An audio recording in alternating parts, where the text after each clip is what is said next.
haven't been flocking to South Florida lately. President Trump's immigration rules and tariffs have caused controversy in Canada. A lot of them will not come because of Trump and what was going on with Canada. We're seeing a decline in the Canadian traveler to our hotel. Oh, she's scared. So we are really she no longer feels like she's free here. Something's gone quiet in South Florida. Not the kind of quiet you get after a storm, this one lingers. Hotels that used to hum through winter now wait through empty weeks. Phones that rang every hour sit still.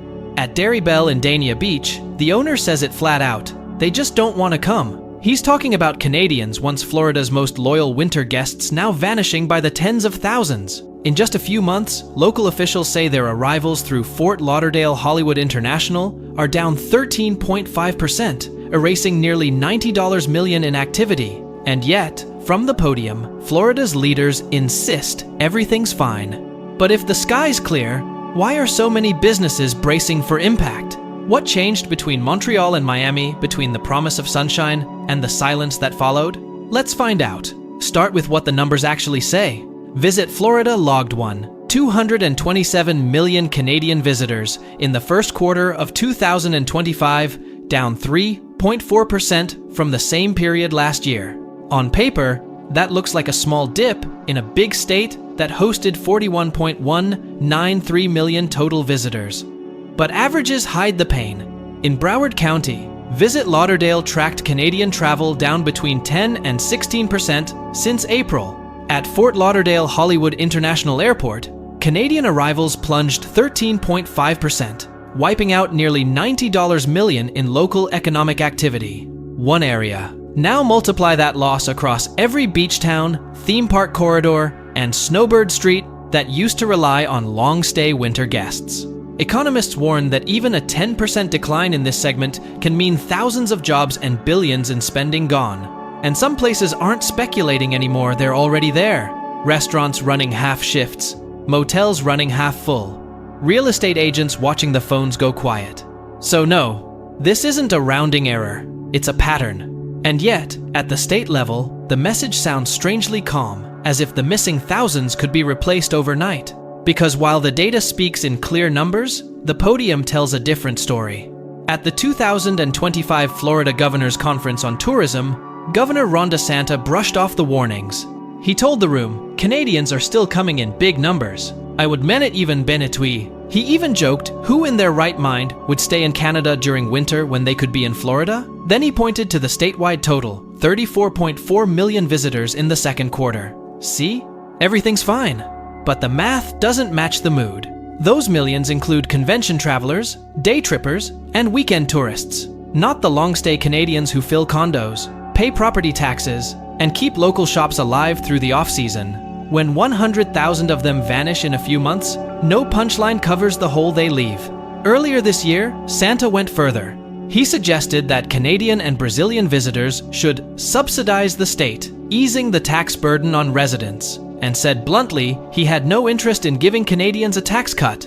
For people who've spent decades treating Florida as a second home, it sounded less like a welcome and more like a warning. Tourism experts call it a textbook case of sentiment drag, when tone turns travelers away faster than any policy can bring them back. And the shift isn't just political anymore. It's becoming personal, and it's starting to show on the ground. This slide isn't driven by one careless comment. It's a perfect storm: politics, economics, and a deeper shift in how Canadians now feel about the United States. Start with the politics.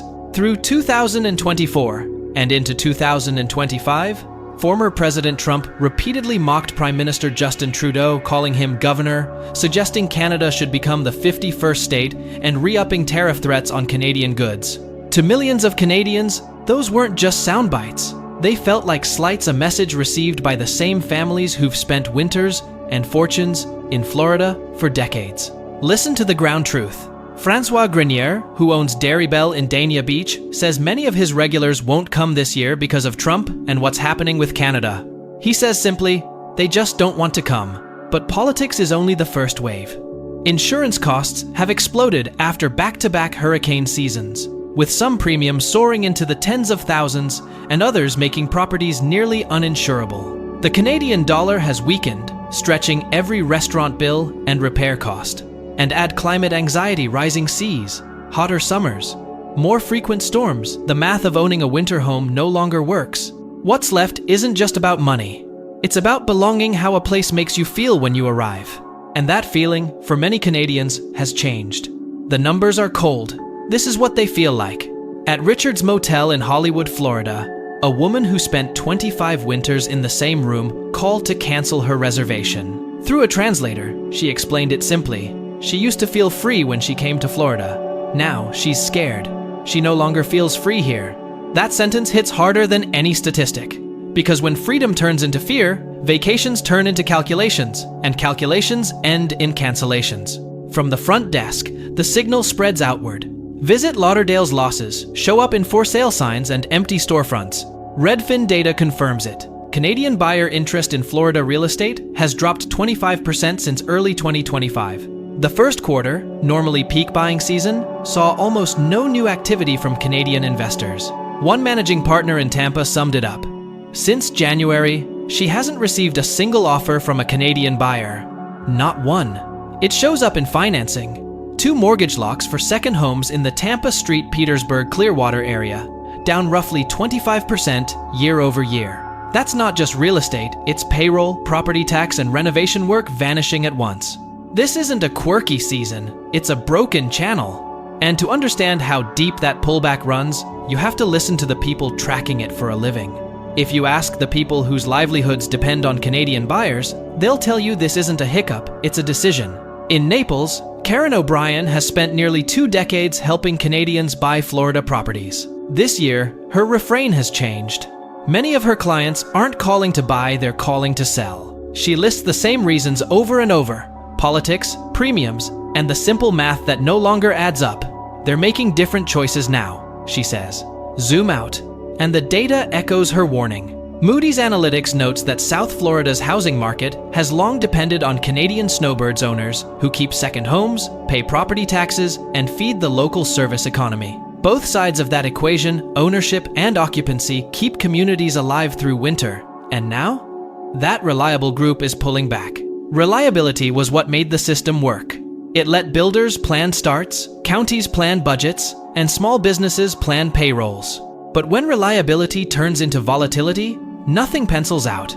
Fewer closings mean fewer permits, fewer tips, fewer reasons to stay open year-round.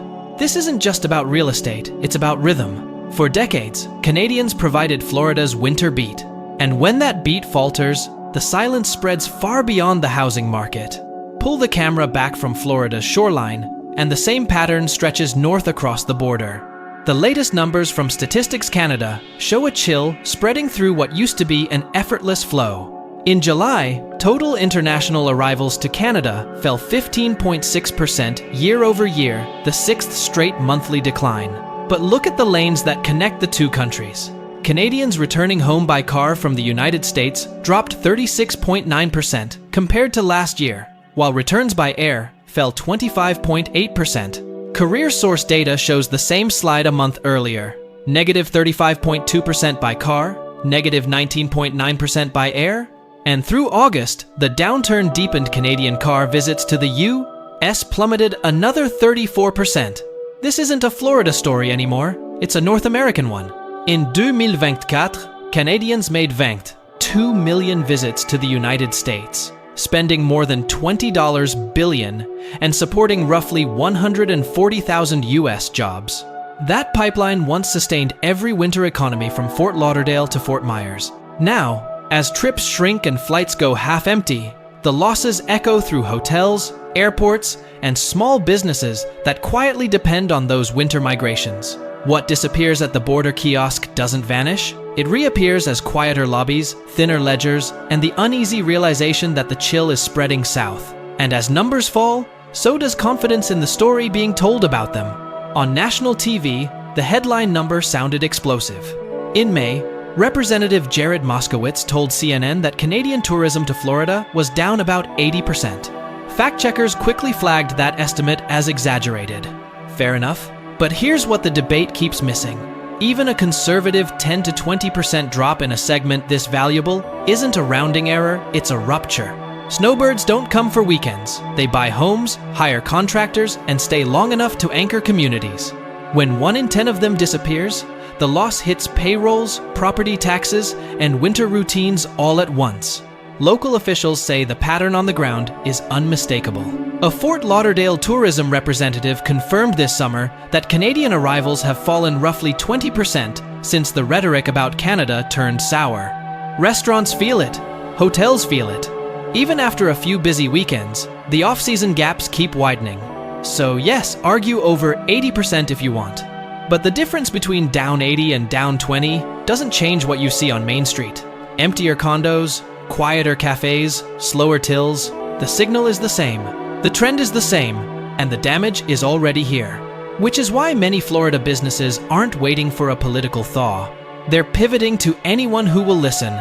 Faced with falling Canadian numbers, some Florida businesses aren't waiting for the trend to reverse. They're trying to build new ones. In Fort Lauderdale, the Atlantic Hotel and Spa watched its Canadian bookings slide so sharply that management joined Visit Lauderdale on a trip to Brazil. The mission: court new travelers, fill empty weeks, and offset what the snowbird market once guaranteed.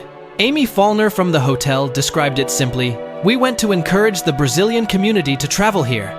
From Tallahassee, officials echoed the optimism. Visit Florida's CEO, Brian Griffin, pointed to stronger arrivals from Brazil and Europe, arguing that international gains would balance out the Canadian decline. On a spreadsheet, it almost makes sense. In real life, it doesn't. Because Brazilian tourists don't behave like Canadian snowbirds. They don't buy condos, pay property taxes, or stay 4 months at a time. They don't become part of the community that keeps restaurants, clinics, and local stores alive through the winter. They fly in for a week, maybe 2, and then they're gone. You can fill a hotel for 7 nights and still leave a 3-month hole in a town's rhythm. The patterns, the durations, the ripple effects, they're not the same, and nowhere is that gap more visible than at the airport gates. If press releases can blur a picture, airport ledgers can't. At Fort Lauderdale Hollywood International Airport, the steepest drop isn't speculation, it's arithmetic. International passenger traffic is down 21.5% year-to-date through June. Gates that once cycled Canadians in steady waves now cycle gaps. Every missing flight means fewer ride shares, fewer room keys, fewer dinner checks. Tourism math is relentless, and it starts the moment the plane lands. That same math shows up in the small places the spreadsheets don't reach. Richard Clevet, owner of Richard's Motel in Hollywood, has watched a wave of cancellations roll through spring and summer. Lately, he says, there's been a flicker of improvement, about 1 good reservation a day. But even that, he admits, doesn't change the trajectory. It's still going down overall. One booking can't rebuild a season. It only keeps the lights on another night. And when that's the measure of success, 1 room, 1 day, 1 small reprieve, you know the flow that once sustained entire towns has thinned into a trickle. Airports count bodies. Front desks count nights.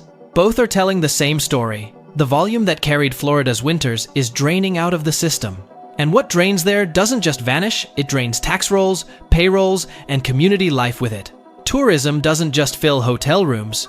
It funds everything that makes a town work. When Canadians sell their winter homes or stop buying new ones, property tax revenue shrinks. That money pays for the invisible infrastructure of daily life: schools, police departments, fire services, libraries, road maintenance. Lose enough of it, and the cracks start to show. Upstream, the slowdown hits the jobs that depend on snowbird momentum. Construction crews that built condos for the winter season, property managers who handled keys and maintenance calls, real estate offices that lived on closings. When those transactions dry up, paychecks follow. The ripple doesn't stop there. Retail stores trim inventory, restaurants shorten hours. And healthcare providers, especially clinics and pharmacies that once thrived on seasonal residents, find themselves overstaffed in what used to be their busiest months. But the hardest loss to measure isn't financial, it's relational. For decades, small business owners in Florida knew their Canadian regulars by name. They celebrated birthdays, weddings, even grandchildren's graduations with them. When those familiar faces disappear, it isn't just revenue that goes missing, it's belonging. Because when a community built on return visits stops returning, what fades isn't only the profit margin. It's the sense of continuity that made Florida's winters feel alive. They're not just staying home, they're finding new winters, warmer, cheaper, and far more welcoming. Start with Mexico. For Canadians who once spent half the year in Florida, the math is impossible to ignore. All-inclusive resorts, predictable prices, no surprise fees. One bill, one receipt, one warm coast. It's not just about cost, it's about clarity. Across the Caribbean, the tone is equally inviting. Tourism boards there are seizing the moment, telling Canadians what Florida no longer says: you're valued here. From the Dominican Republic to Barbados, long-stay packages have replaced the idea of a snowbird with something simpler: guest of honor.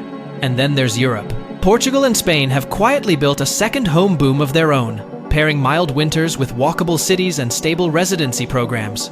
For Canadians, these aren't experiments, they're new traditions. Many who sold Florida properties call their move permanent. They've already built new routines, new coffee shops, new neighbors, new walks at sunset. Momentum has shifted from nostalgia to normalcy. That's what Florida risks misunderstanding. This isn't a pause, it's a pivot. And once loyalty relocates, it rarely circles back on its own. The next winter won't just measure temperature, it'll measure commitment. The next winter isn't just another season, it's a verdict. Florida's 2025-2026 season will reveal whether Canadian snowbirds return or whether the decline hardens into a new normal. Across the state, businesses that once planned months ahead are bracing for uncertainty, ordering less, staffing lighter, waiting to see if the silence breaks. The political chill hasn't thawed. Washington and Ottawa remain at odds, and memories of rhetoric that turned partners into punchlines haven't faded. Unless diplomacy changes tone, many Canadians who found new destinations will stick with them. Meanwhile, the economics haven't improved. Insurance premiums remain punishing, with some second home policies rising into 5 digits. The Canadian dollar still trades weak against the U.S. dollar, making every expense from fuel to food feel heavier. And the climate isn't cooperating. Higher temperatures, costlier storms, more anxiety about what comes next. Layer that over a shift you can't chart on a spreadsheet: emotion. Florida once meant freedom, ease, and belonging. Now, too often, it means friction, politics, paperwork, and premiums.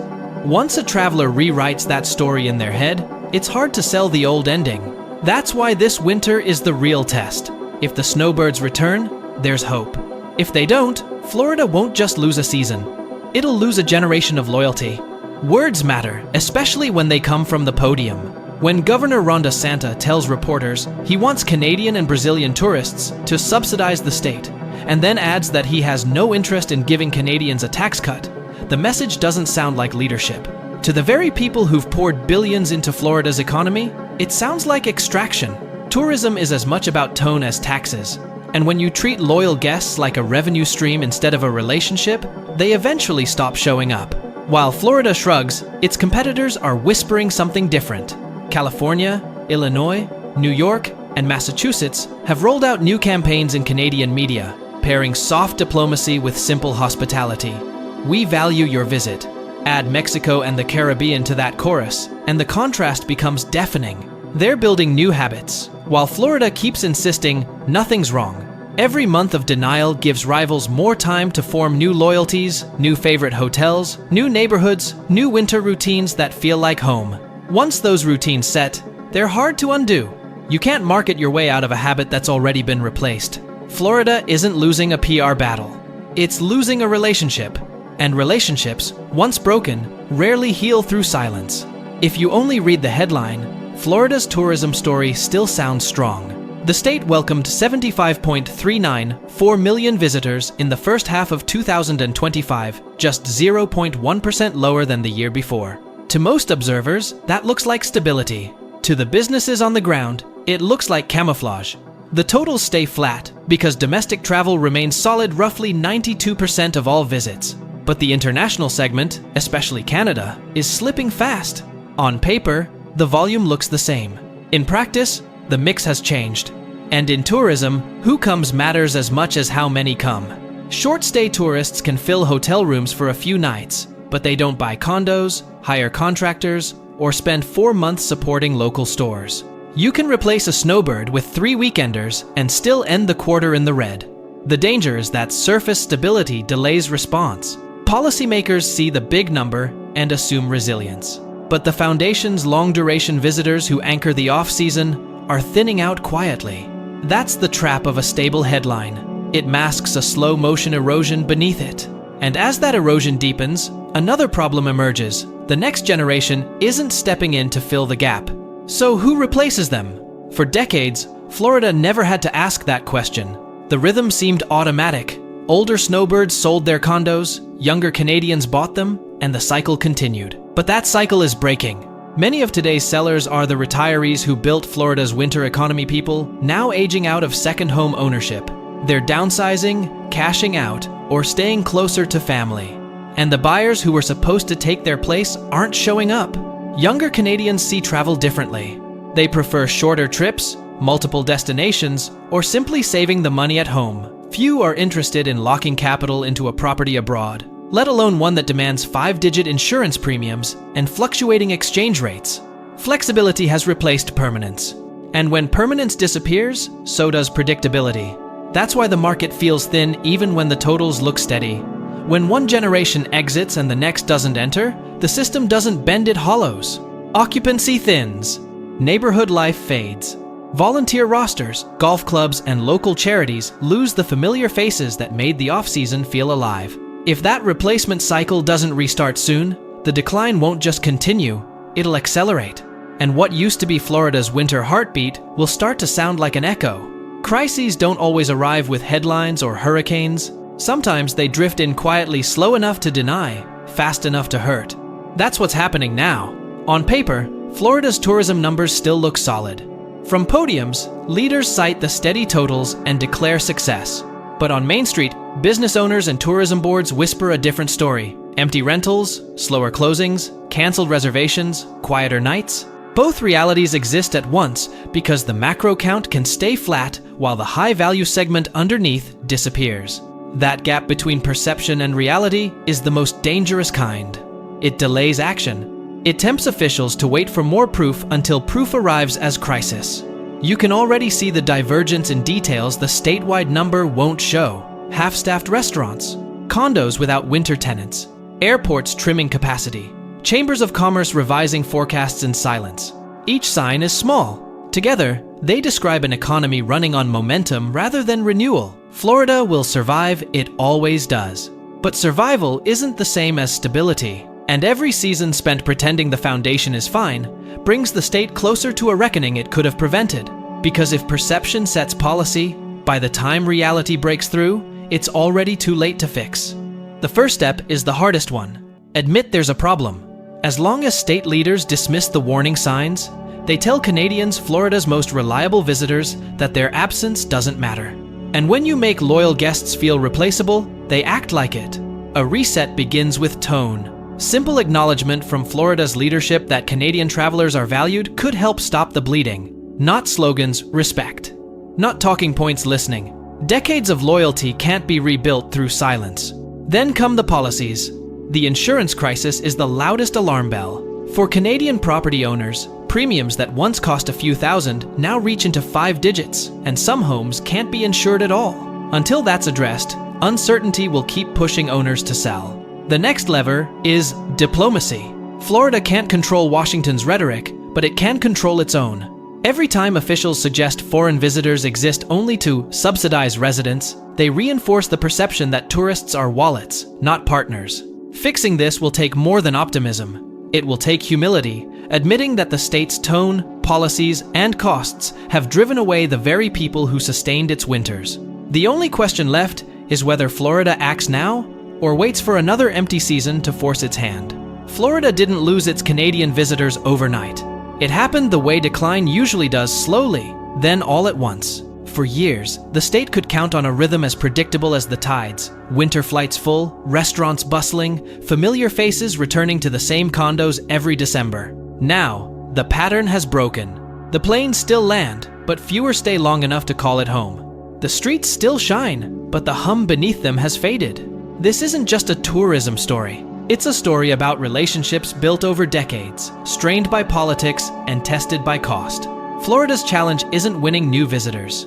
It's repairing trust with the ones who built its winters in the first place. So, I want to hear from you. Have you noticed it where you live? Emptier shops, quieter nights, familiar regulars who never came back? If you're Canadian, would you return to Florida next winter? Or have you found somewhere that feels more welcoming? Share your thoughts below. And if you want to understand how this unraveling began, how a few careless words and ignored warnings started a billion-dollar slide, watch the video on your screen now, How Florida Politicians Killed Their Own Economy. Because sometimes, the real story isn't the storm itself.